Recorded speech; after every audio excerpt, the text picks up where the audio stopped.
They had not backed off with one single issue that they walked into that collective bargaining. I know I was only negotiating. They haven't backed off with one issue that they stepped into that bargaining. Another area that is, I think, impacts everyone, all of us that show up today, is product integration, not product placement, but product integration, where we will be extolling the virtues of some beverage or some car or some watch or whatever it might be. That's going to cut down on the number of commercials in the shop. That's going to put a lot of our members out of work. And that would be included in the price, right, for doing the show? That would be no extra pay. No extra pay. Yeah, I've heard this one before. Also, there's an issue of Taft-Hartley, which, as it is now, you have 30 days after you initially work before you join the union.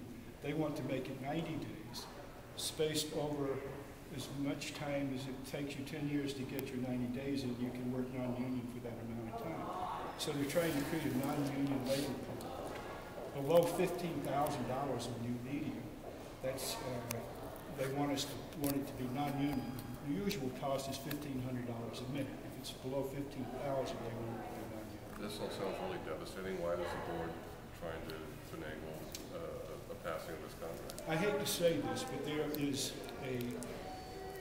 our high-profile members who, the day the writer's strike ended, came out and took an ad out in the trade papers and said this town cannot afford another strike.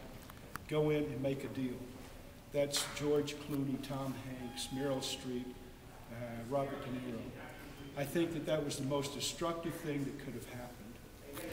They should have called the Guild. They should have called the President's office. They should have said, listen, we know how serious this is.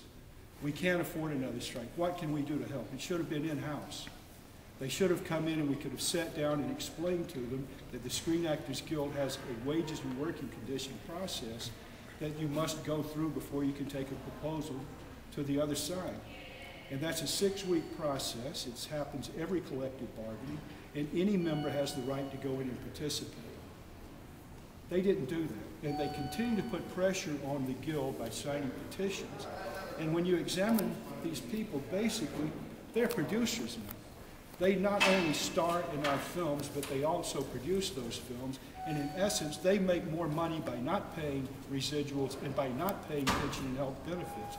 I'm very upset with them, and frankly, I don't care if I ever work with them. What you're saying, they're selling their unions on the river? I'm saying that they are selling our river. They're selling their brothers and sisters down the river. Absolutely, I'm saying that. And I'm saying that this is the first generation of actors that I'm aware of that has done that. We have always laid down, thrown ourselves under the bus for the next generation. This generation is not doing it. It's our high profile that are responsible for that. What do you see coming next? What's next? Well, I think ultimately this is going to have to go to a referendum of membership. And that's where it rightfully belongs. The membership are going to have to help resolve this problem. The strike or the board makeup? There is within the infrastructure of the Guild, there are a lot of issues.